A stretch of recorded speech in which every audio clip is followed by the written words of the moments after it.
During my time off my bike, I've acquired a puppy. I've grown my business, smoked on more stages, created a partnership, and have lowered my stress. Fell more deeply in love. Yes. Something like that. Stubborn. And now I'm ready to ride again. It's a great day. It's a glorious day. You're crying. And I got keto coach glasses that Jackie hates. And that's getting awkwardly close. Much things have been changed, and they never be the same. Going outside.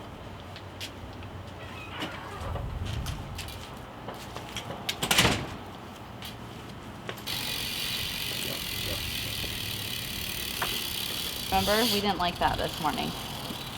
He pulled like 3 feet of the bags just like out of it while I was trying to clean up his poop already. I was like, There you go, just the one paw. Just the one paw.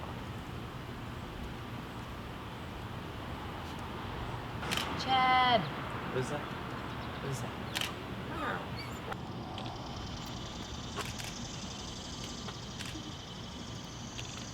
So it was about 3 years ago I decided to walk away from competition, sponsors, and demos, and really any way that I knew how to live my life regarding BMX and professionally riding BMX and paying my bills. And it was really a mindset challenge and a choice for me to leave all that I knew in regards to supporting myself and the life that I lived to create a new outcome for my life based on new desires and passions. So that's what started this journey. And then along the way, I got connected with Dr. Ryan Lowry. We became friends and started making a name for myself in the keto space, and really showing people the potential they have for their life inside and out when they really believe in themselves and they take the action that's required to manifest the results that they desire.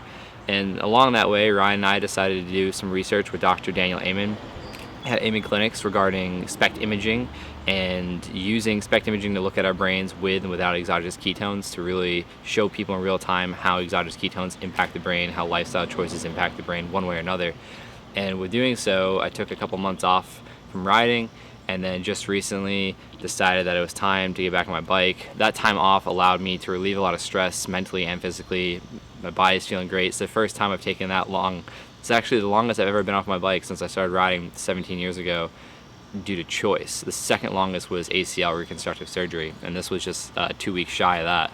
So my body feels great, my mind feels great. It allowed me to pursue speaking and creating my business and working with different partnerships and just doing a lot of different things that I had to really put all my energy and time into and kind of sacrifice what I was doing before with BMX. And now I'm super happy, super fulfilled, and I'm getting back on the bike and I'm just adding BMX back to the mix. At this time I still have no desire to compete, but I still want to ride the same level. Maybe as I get going, I'll probably want to start progressing again. Just because I love it, it's fun.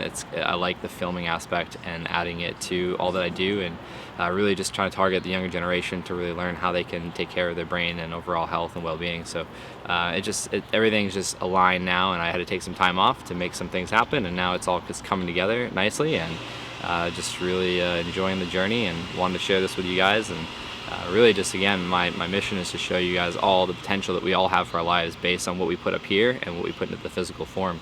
And my journey is just an example of that. So I'm really excited to be riding again, and we'll see what comes next from more riding videos.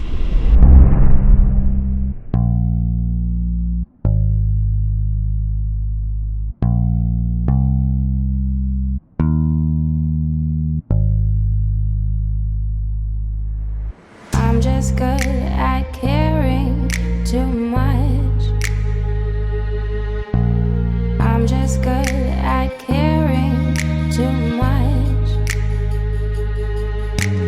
Is it too much to ask that you be all mine? I never was good at sharing. I'm just good at caring too much.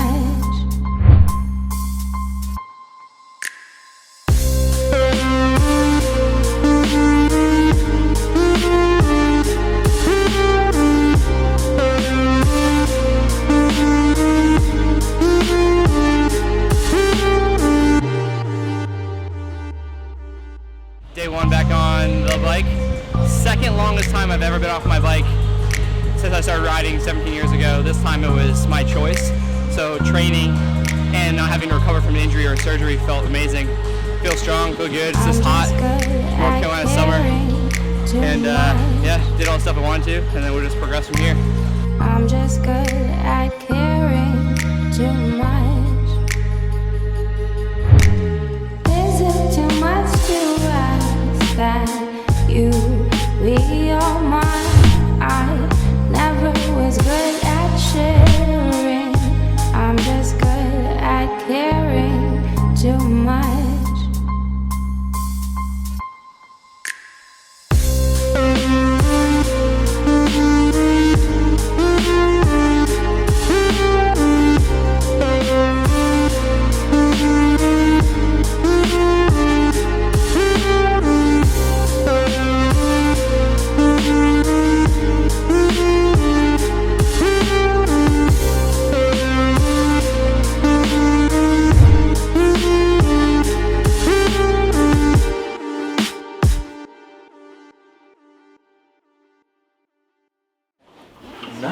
Do you need to lube him up, is what he's asking. Yeah.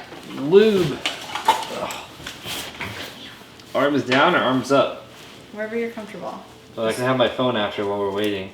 You don't need your phone. Well, I need to post content. Come on, you know this. You literally have someone filming for content. Not my Instagram story. That's It's on cold. the list. That's kind of cold. Yeah. Ooh, foot's cramping. I'm not helping you with that. Unless you're gonna pay me to do this too. We could, Oh. we could work that out. Oh. Cheddar. So this is a tool for instrument-assisted soft tissue mobilization, which is a fancy way of saying like massage with a tool. The way I was trained is a Eastern medicine method called gua sha, and it's essentially like stroking patterns that are moving the tissue towards the heart, towards the blood flow, and it's kind of like the same idea as cupping. It's like breaking up adhesions, it's moving blood flow to the area, it's creating a little bit of a capillary response in areas that do have damage, and that's just bringing an inflammatory response to the area. And people hear inflammation and they usually are like, oh, that's so bad for you, but like it's your body's natural response to heal itself.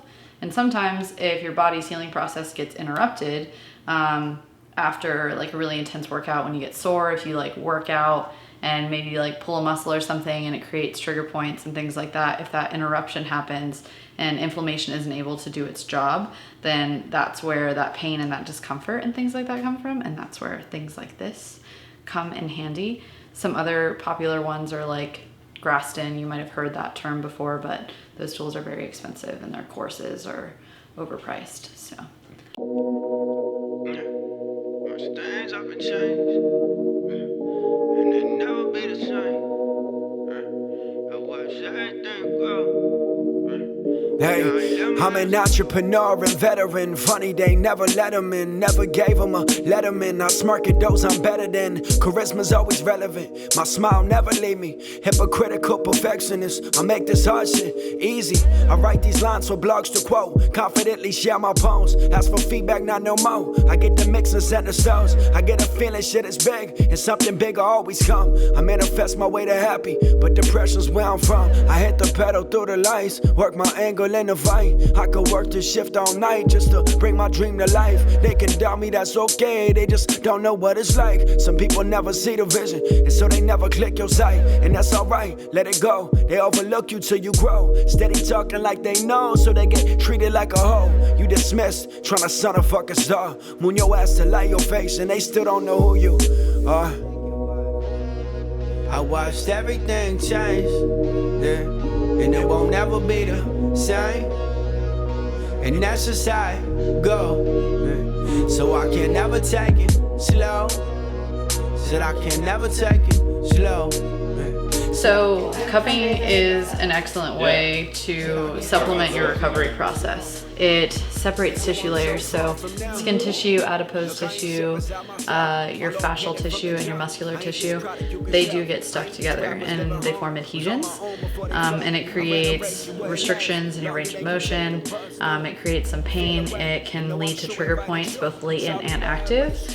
So adding circulation to the area, separating those tissue layers, creating space, creating blood flow, helps with muscle recovery. It helps with increasing range of motion. It helps with pain. And it also helps to break up some of those trigger points, and helps my hands not get so tired from just like digging them out as hard as I can.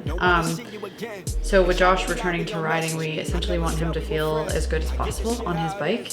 So adding that into his regular treatment sessions is going to be beneficial, because he's going to be able to like feel better when he gets back on his bike and not have to worry about feeling stiff or, oh, my neck hurts a little bit today or my back is sore, because he's just able to focus on riding. There was a time where I landed on the resi box like weird, and like bars went back and forth, and I got bucked off my bike and landed like this side into the transition of the ramp. And like the next day, or even that day, I was like, couldn't really move. My neck was all stiff. And then Jackie did some cupping and then some deep tissue work, and then helped me out with range of motion. I was able to ride that day, and I had a contest the next couple of days I was leaving for. So a lot of people say like, oh, it's so bad for you, it's damaging, or oh, whatever, it can't be good. They obviously don't have experience with it, because literally every time I've been in a situation where I wasn't able to perform at the gym, just walking around, like moving my neck or riding, and Jackie's helped me with the cupping and deep tissue, it's gotten me to the point where I was able to perform, probably not 100%, but it got me to do my job, and I'm a big believer in it, and that's why I get it done regularly, to maintain and for injuries. And we didn't throw any needles in yet, but dry needling is another thing that helps. And it led me to the love of my life as well, so that's why I love it now. It's gross.